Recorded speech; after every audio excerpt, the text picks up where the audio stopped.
నమస్తే అండి. నా పేరు డాక్టర్ గౌతమ్. నేను ఇప్పుడు సిట్టింగ్ ఎమ్మెల్యే అండ్ మినిస్టర్ అయిన అంబటి రాంబాబు అల్లుండి. అది నా దురదృష్టం. ఎవరు ఏం చేయలేరు.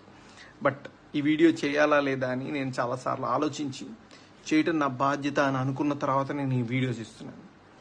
అంబటి రాంబాబు అంత నీచుడు, నికృష్టుడు, దరిద్రుడు, శవాల మీద పేలాలు ఏరుకునే రకాన్ని నేను నా జీవితంలో చూడలేదు. రోజు పొద్దున్నే దండం పెట్టుకునేటప్పుడు ఇంతటి నీచుడిని ఇంకొకసారి నా లైఫ్లో ఇంట్రడ్యూస్ చేయకు స్వామి అని ఎప్పుడు కోరుకుంటూ దండం పెట్టుకుంటుంటా. అంత భయంకరమైన వ్యక్తి. ఎందుకు ఇప్పుడు చెప్తున్నానంటే తన పోటీ చేయబోయే పోస్ట్ అలాంటిది. ఏ పోస్ట్కి అయితే మంచితనం, మానవతా విలువలు,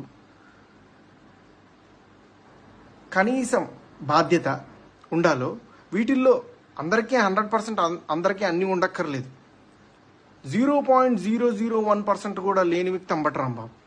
ఇలాంటి వ్యక్తికి ఓటేసేటప్పుడు మనకి తెలియకుండానే కొన్నిటిని మనం ప్రోత్సహిస్తున్నట్టు. ఎలాంటి వాటిని? ఎవరైతే నిస్సిగ్గుగా ఎంత పెద్ద గొంతేసుకొని ఎంత పెద్ద అబద్ధాన్ని అరిచినా సరే దాన్ని నిజం చేయొచ్చు అన్న కాన్ఫిడెన్స్తో బతుకుతారో సమాజంలో, అలాంటి వాళ్ళకి ఓటేస్తున్నట్టు. ఎంత లేకి పని అయినా చేసి చాలా హుందాగా బతకచ్చు సమాజంలో అని అనుకునే వాళ్ళకి ఓటేస్తున్నట్టు. ఏదైనా చేసి సిగ్గు లేకుండా సిగ్గులేని తనాన్ని ప్రోత్సహించవచ్చు అని అనుకునే వాళ్ళకి మనం ఓటేస్తున్నట్టు. ఇలాంటి వాళ్ళకి ఓటేస్తే ఇవే సమాజం యొక్క తలరాతలాగా మారి రేపు సమాజం కూడా ఇలానే తయారవుతుంది. దీన్ని ప్రజలు గమనించి సరైన ఓటుతో, సరైన బాధ్యతతో ఓటేసి సరిగ్గా నాయకుడిని ఎంచుకుంటారని ఆశిస్తూ నమస్తే.